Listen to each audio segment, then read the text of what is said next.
Hello दोस्तों, आपको हमारे एलाइस के न्यूज चैनल में स्वागत है। तो आपको यहाँ पर मिलती हैं क्लियर और लाइव न्यूज। तो आप हमारे चैनल को सब्सक्राइब कर लें ताकि आपको हमारे न्यूज की नोटिफिकेशन मिलती रहे।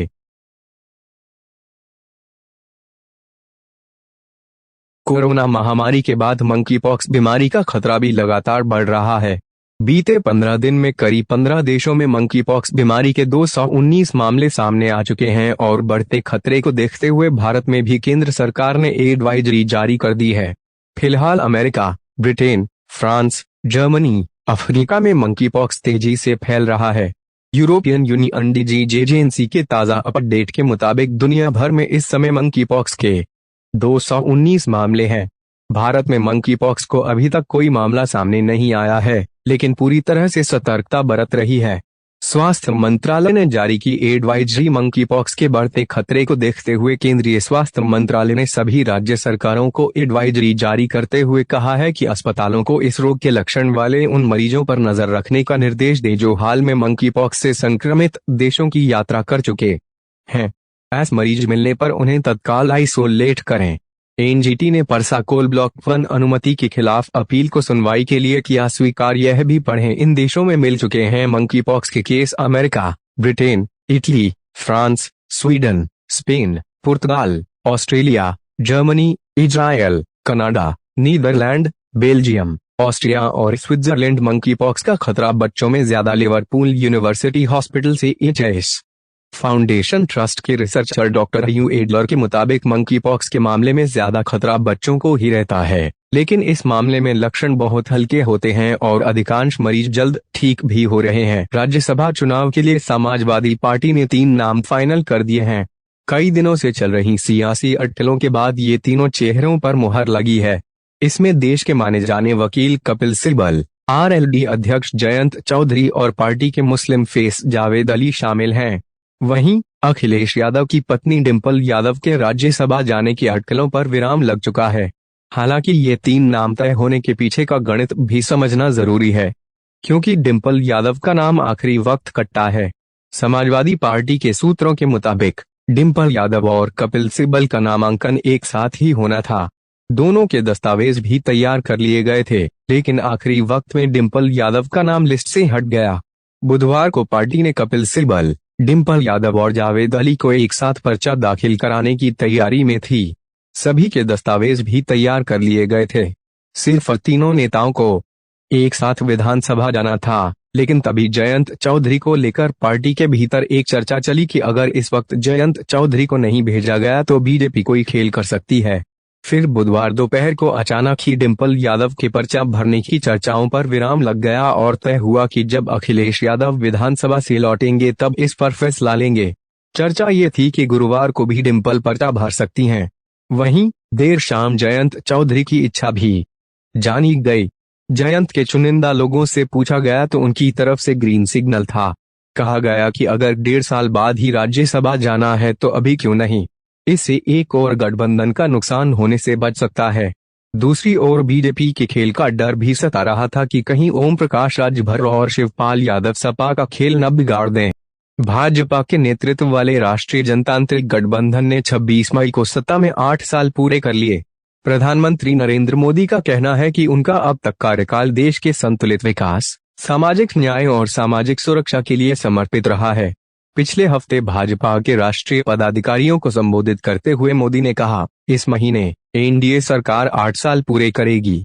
ये 8 साल संकल्पों और उपलब्धियों के रहे हैं। ये 8 साल गरीबों की सेवा, सुशासन और कल्याण के लिए प्रतिबद्ध हैं। पिछले 8 वर्षों में नरेंद्र मोदी सरकार ने वित्तीय, स्वास्थ्य देखभाल और सामाजिक सुरक्षा के मामले में समाज के विभिन्न वर्गों को सीधे लाभ पहुंचाने के लिए कई योजनाएं सफलतापूर्वक प्रदान की हैं। सरकार ने अपने वादों को पूरा करने के लिए कई अहम फैसले लिए हैं, जिन्होंने विपक्ष की आलोचना के साथ साथ लोगों की तारीफ भी हासिल की है। चाहे वह स्वच्छ भारत मिशन हो, जब खुद प्रधानमंत्री नरेंद्र मोदी झाड़ू लेकर मैदान में कूद गए थे, या फिर बुलेट ट्रेन प्रोजेक्ट की शुरुआत करना, रेलवे बजट को आम बजट के साथ जोड़ना और उज्ज्वला व जनधन योजना हो, इनके व्यापक प्रभाव ने लोगों के साथ साथ दुनिया के नेताओं का ध्यान अपनी ओर खींचा। आज हम आपको मोदी सरकार के 8 साल के 8 बड़े फैसलों के बारे में बता रहे हैं। 1. नोटबंदी मोदी सरकार भले ही 2014 में आई हो, लेकिन उसका सबसे बड़ा फैसला 2 साल बाद 8 नवंबर 2016 को आया, जब भारत सरकार ने सभी 500 और 1000 रुपए के नोटों के विमुद्रीकरण यानी डिमोनेटाइजेशन की घोषणा की। सरकार के इस फैसले को नोटबंदी कहा गया। सरकार ने नोटबंदी किए गए बैंक नोटों के बदले में 500 और 2000 के नए नोट जारी करने की घोषणा की थी। नोटबंदी के बाद कई महीनों तक देश में लोग अपने पुराने नोट बदलवाने के लिए अफतार तफरी के माहौल में बैंकों में कतार लगाकर खड़े दिखे।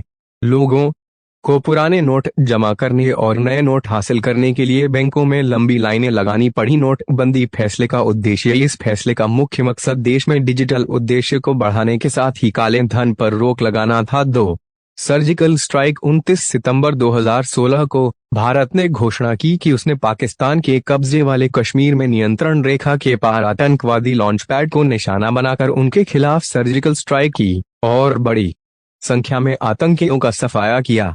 पाकिस्तान ने भारत के दावे को खारिज कर दिया। भारत ने उरी हमले का बदला लेने के लिए सर्जिकल स्ट्राइक को अंजाम दिया था। जम्मू कश्मीर के उरी आतंकी हमले में 18 जवान शहीद हो गए थे। इस हमले के 10 दिनों के भीतर भारत ने पाकिस्तान में सर्जिकल स्ट्राइक की थी। इस सर्जिकल स्ट्राइक में आतंकवादियों और उनकी रक्षा करने वाले भारी संख्या में हताहत हुए थे। सर्जिकल स्ट्राइक ने भारत के जवाब देने के तरीके का रुख बदल दिया। सर्जिकल स्ट्राइक के फैसले का उद्देश्य पीएम मोदी ने बताया था कि सेना से बात करते हुए उन्होंने महसूस किया कि वे सेना उरी हमले में मारे गए सैनिकों के लिए न्याय चाहते हैं और सरकार ने उन्हें सर्जिकल स्ट्राइक की योजना बनाने और उसे अंजाम देने के लिए फ्री हैंड दिया। सर्जिकल स्ट्राइक का उद्देश्य उरी हमले का बदला लेना, आतंकियों को सबक सिखाना था कि अब भारत घर में घुसकर मारेगा। 3 GST लागू करना मोदी सरकार के लिए GST कानून पास कराना काफी चुनौतीपूर्ण रहा था। हालांकि यह इस सरकार के सबसे बड़े फैसलों में से एक है। GST को गुड्स एंड सर्विसेज टैक्स के नाम से जाना जाता है। यह एक अप्रत्यक्ष कर है जिसने भारत में कई अप्रत्यक्ष करों जैसे उत्पाद शुल्क, वैट, सेवा कर इत्यादि को रिप्लेस कर दिया है। माल और सेवा कर अधिनियम 29 मार्च 2017 को संसद में पारित किया गया था और 1 जुलाई 2017 को लागू हुआ था। वस्तु एवं सेवा कर GST वस्तुओं और सेवाओं की आपूर्ति पर लगाया जाता है। भारत में माल और सेवा कर कानून एक व्यापक, बहुस्तरीय, गंतव्य आधारित कर है जो प्रत्येक मूल्यवर्धन पर लगाया जाता है। GST पूरे देश के लिए एकल घरेलू अप्रत्यक्ष कर कानून है। GST लागू करने का उद्देश्य एक देश एक कानून को ध्यान में रखते हुए GST कानून अस्तित्व में आया।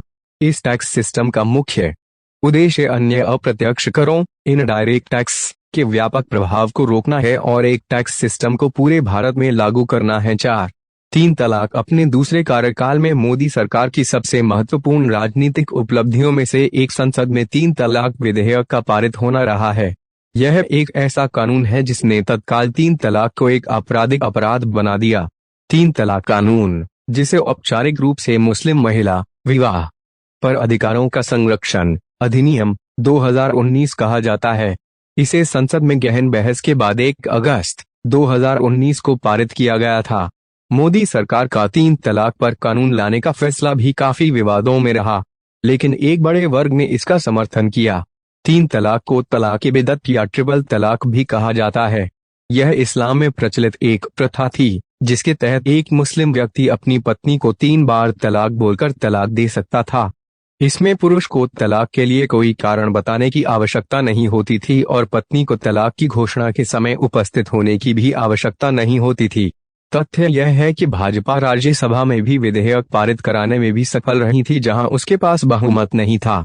एक राजनीतिक मास्टर स्ट्रोक में प्रधानमंत्री नरेंद्र मोदी के नेतृत्व वाली सत्तारूढ़ भाजपा सरकार ने तत्काल 3 तलाक पर प्रतिबंध लगाने के लिए आक्रामक रुख अपनाया और इसे मुस्लिम महिलाओं के सशक्तिकरण के लिए एक बड़ा कदम बताया। विपक्ष ने समुदाय के लिए सरकार की चयनात्मक चिंता पर सवाल उठाया और उस पर एक संवेदनशील मुद्दे पर राजनीति करने का आरोप लगाया।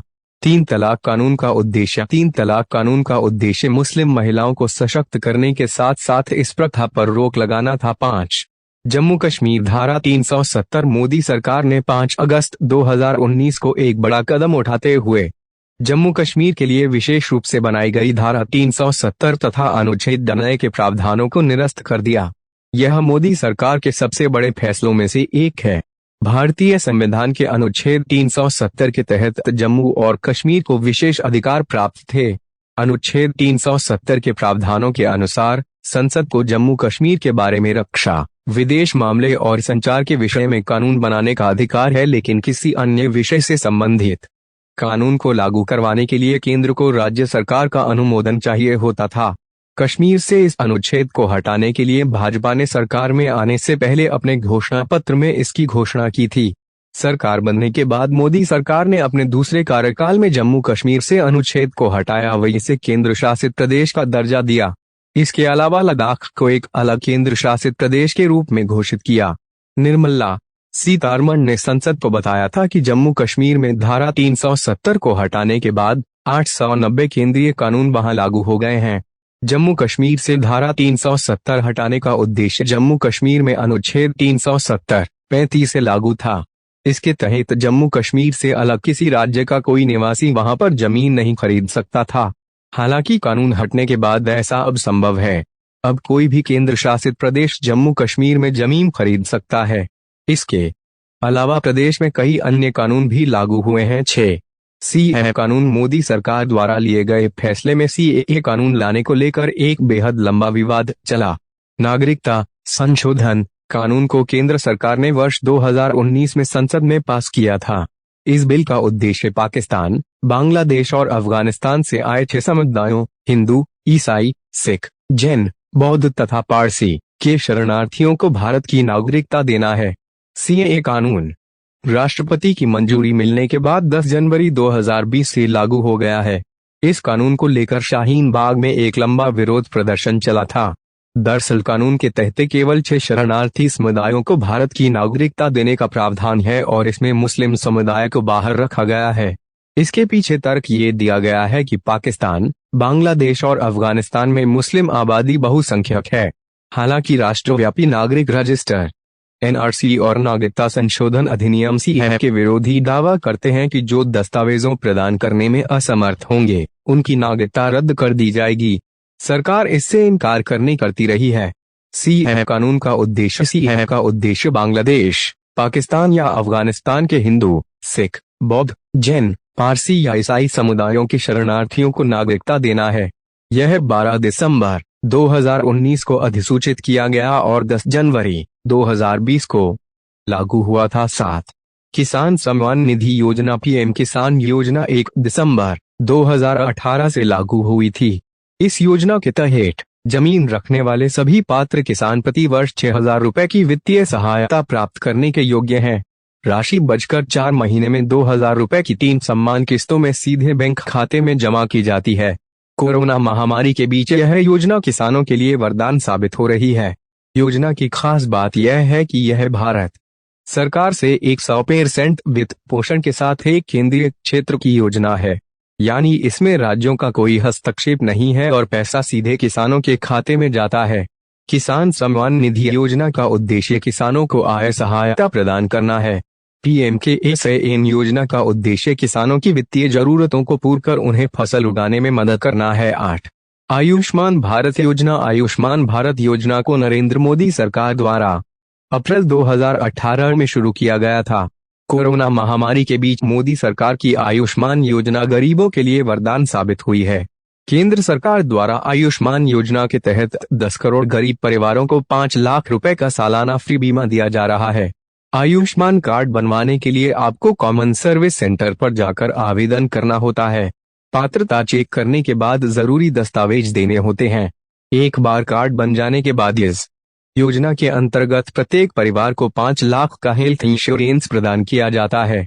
आयुष्मान भारत योजना के तहत 1,600 से ज्यादा रोगों का इलाज सूचीबद्ध अस्पतालों में दाखिल होने पर बिल्कुल निःशुल्क किया जाता है। आयुष्मान भारत योजना का उद्देश्य आयुष्मान भारत या पीएम जनवरी आरोग्य योजना का मुख्य इंडियन प्रीमियर लीग 2022 के एलिमिनेटर मुकाबले में जब रॉयल चैलेंजर्स बेंगलुरु की फील्डिंग चल रही थी और मैच खत्म ही होने वाला था, उस वक्त कुछ ऐसा हुआ जिससे हर कोई हैरान रह गया। यहाँ एक फैन स्टैंड्स में से कूदकर ग्राउंड में घुस गया और विराट कोहली के पास जा पहुंचा। तभी पीछे से कोलकाता पुलिस के जवान वहां पर पहुंचे और उस फैन को कंधे पर उठाकर बाहर ले गए। इस दौरान विराट कोहली का जो रिएक्शन था वो जबरदस्त था। विराट कोहली पहले तो उस फैन को देखकर हैरान हो गए, बाद में उन्होंने WWE जैसा सेलिब्रेशन किया। विराट कोहली का ये वीडियो सोशल मीडिया पर वायरल हो गया है। पुलिस वाले ने जिस तरह उस फैन को उठाया और ग्राउंड से बाहर ले गया, उसे देखकर विराट कोहली भी हैरान हो गए और अपनी हंसी नहीं रोक पाए। बता दें कि यह नया नहीं है कि कोई फैन विराट कोहली या किसी अन्य क्रिकेटर से मिलने के लिए ग्राउंड में घुस जाए। IPL में भी अक्सर ऐसा देखने को मिलता है। एलिमिनेटर मुकाबला कोलकाता के ईडन गार्डन्स ग्राउंड में खेला गया था। प्लेऑफ के लिए दर्शकों पर लगी सभी पाबंदी हटाई गई। ऐसे में यहां 60,000 से अधिक दर्शक पहुंचे थे। अगर मैच की बात करें तो रॉयल चैलेंजर्स बेंगलुरु ने इस मैच में लखनऊ सुपर जायंट्स को मात देकर क्वालीफायर 2 में अपनी जगह पक्की की। बेंगलुरु ने पहले बैटिंग करते हुए 207 का स्कोर बनाया। जवाब में लखनऊ की टीम सिर्फ 193 रन ही बना पाई। बिहार के एक खूंखार नक्सली की संदिग्ध परिस्थितियों में रहस्यमयी मौत हो गई। उस पर लाखों का इनाम था। कई राज्यों की पुलिस उसे तलाश रही थी। पुलिस का मानकर चल रही है कि साथियों ने धोखे से जहर देकर उसे मारा है। पुलिस के मुताबिक नक्सली संदीप यादव उर्फ बाबूराम गया के लटुआ थाना क्षेत्र के डीह गांव का रहने वाला था। उसकी पत्नी शिक्षिका है। बिहार, झारखंड, पश्चिम बंगाल, ओडिशा, आंध्र प्रदेश और छत्तीसगढ़ की पुलिस उसकी तलाश कर रही थी। संदीप पर इन राज्यों में कुल मिलाकर 500 मामले दर्ज हैं। इन राज्यों के इनामों को जोड़ दिया जाए तो संदीप पर 84 लाख का इनाम था। अकेले बिहार में उसके खिलाफ 100 से ज्यादा मामले दर्ज हैं। गया की SSP हरप्रीत कौर ने के मुताबिक संदीप कुमार उर्फ विजय यादव की बीमारी के चलते मौत की जानकारी मिली। मामले का सत्यापन किया जा रहा है। बता दें कि करीब 4 साल पहले 2018 में प्रवर्तन निदेशालय की एक टीम ने संदीप यादव की 86 लाख की चल अचल संपत्ति जब्त की थी। ईडी ने जब्त संपत्ति में भूखंड और फ्लैट की कीमत 50 लाख रुपए आंकी थी। जब्ती की यह कार्यवाही बिहार के गया और औरंगाबाद क्षेत्र में की गई थी। झारखंड सरकार ने संदीप के सिर पर 25 लाख रुपए का इनाम रखा था। जानकारी के मुताबिक साथियों के साथ संदीप के संबंध अच्छे नहीं थे। पुलिस को काफी हद तक भरोसा है कि जिस तरह संदीप का शरीर पूरी तरह से नीला पड़ गया है, उसकी मौत जहर देने से हुई है। उसके चेहरे पर जख्म के निशान भी हैं। हालांकि पुलिस फिलहाल मामले की जांच कर रही है। हापुड़ के एक युवक को इलाहाबाद हाईकोर्ट ने अनोखी शर्त पर जमानत दी है। दरअसल युवक पर सामाजिक सौहार्द बिगाड़ने का आरोप है। आरोपी के खिलाफ मामला दर्ज कर पुलिस ने उसे गिरफ्तार कर जेल भेज दिया था। इसके बाद आरोपी की ओर से जमानत की अर्जी लगाई गई, जिसे हापुड़ कोर्ट ने खारिज कर दिया। इसके बाद उसने इलाहाबाद हाईकोर्ट का दरवाजा खटखटाया। गुरुवार को सुनवाई करते हुए इलाहाबाद हाईकोर्ट ने जमानत के लिए आरोपी के सामने अनोखी शर्त रख दी। कोर्ट ने आरोपी नवाब को 1 सप्ताह तक सार्वजनिक स्थानों पर राहगीरों को ठंडा पानी और शरबत पिलाने का सशर्त आदेश दिया है। यह आदेश इलाहाबाद हाईकोर्ट के जस्टिस अजय भनोट ने दिया है। दरअसल हापुड़ के सिंभावली थाने में 11 मार्च 2022 को आपसी सद्भाव बिगाड़ने का एक मामला दर्ज हुआ, जिसमें जिला न्यायालय के जज ने याची की जमानत अर्जी को खारिज कर दिया था।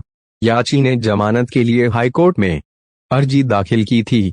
जमानत के लिए हाईकोर्ट में आरोपी ने दिया ये तर्क। हाईकोर्ट में याची ने तर्क दिया था कि चुनाव परिणाम आने के बाद राजनीतिक प्रतिद्वंद्वियों के बीच विवाद हुआ तथा नारेबाजी के बाद लोग आपस में झगड़ गए और थोड़ी देर बाद झगड़ा अचानक हिंसक रूप में परिवर्तित हो गया था। लेकिन इसमें याची का कोई दोष नहीं है, उसे जानबूझकर फंसाया गया है। उसका नाम भी मुख्य आरोपी के तौर पर सामने नहीं आया है, जिस पर कोर्ट ने याची के तर्कों से सहमत होकर कहा कि याची जमानत का हकदार है। कोर्ट ने शर्तों के साथ याची को व्यक्तिगत मुचलके के साथ रिहा करने का आदेश दिया और साथ ही शर्त रखा कि उसे हापुड़ के किसी सार्वजनिक स्थान पर यात्रियों और राहगीरों को मई और जून की गर्मी में हफ्ते भर तक ठंडा पानी और शरबत पिलाना होगा। वहीं इस मामले के प्रतिवादी डीएम और एसपी को उसकी मदद करने का भी निर्देश दिया है, जिससे शांतिपूर्वक ये काम चलता रहे, समाज में सद्भावना और सौहार्द भी पैदा हो सके। जम्मू कश्मीर के अवंतीपोरा में सुरक्षा बल और आतंकियों के बीच मुठभेड़ शुरू हो गई है। इन दोनों आतंकियों ने ही टीवी एक्ट्रेस अमरीन भट्ट की हत्या की थी। जम्मू कश्मीर पुलिस ने बताया है कि दोनों ही आतंकियों को सुरक्षा बलों द्वारा घेर लिया गया है। जम्मू कश्मीर के आईजी ने बताया कि अवंतीपोरा में जिन आतंकियों को सुरक्षा बलों ने घेरा है, उन्होंने ही कश्मीरी टीवी एक्ट्रेस की हत्या की थी।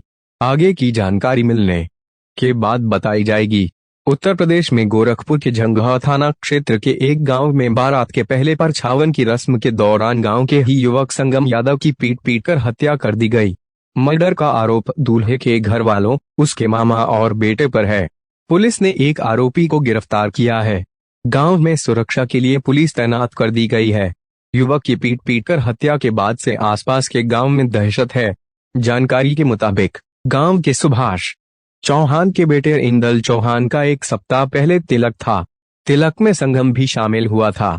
खाना खाने के बाद हाथ धोते समय पानी दूल्हे के मामा पर पड़ गया था, जिसको लेकर मारपीट हुई थी। जब बुधवार शाम 7 बजे इंदल चौहान की बारात खजनी के उनवल में जा रही थी, परछावन में संगम भी आया था। इस दौरान दूल्हे इंदल के मामा, उसके बेटे तथा अन्य लोगों ने तिलक में हुए विवाद की संगम की लाठी डंडे से पीट कर हत्या कर दी गई। सूचना पर पहुंची पुलिस ने शव को पोस्टमार्टम के लिए भेज दिया। संगम यादव की साल भर पहले शादी हुई थी। हत्या के बाद बारात शादी के लिए निकल गई। मृतक के पिता की तहरीर पर पुलिस ने दूल्हा समेत 9 लोगों के खिलाफ एफआईआर दर्ज की है। उधर खजनी के उनवल बारात पहुंचने पर दुल्हन ने शादी से इनकार कर दिया। मौके पर पहुंची पुलिस ने दूल्हे इंदल चौहान को गिरफ्तार कर लिया। देश की जनता मानती है कि हमारे जवानों के हाथों में हमारा देश सुरक्षित है। इंडो चाइना स्टैंड ऑफ के दौरान हमारे जवानों ने जो करिश्माई काम किया है, उससे भारतवासियों का मस्तक ऊंचा हुआ है। कारवार में नौसेना बेस पर अधिकारियों, भारतीय नौसेना के कर्मचारियों को संबोधित करते रक्षा मंत्री।